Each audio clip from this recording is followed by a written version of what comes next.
今日我哋整呢個南乳排骨枝竹。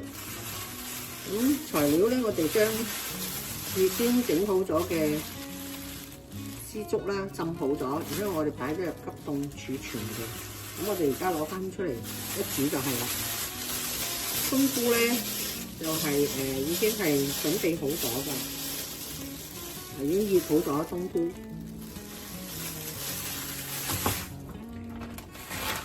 排骨咧，我哋又係醃好咗，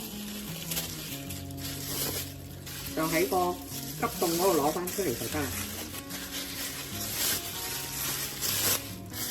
咁呢啲已經醃好咗嘅排骨，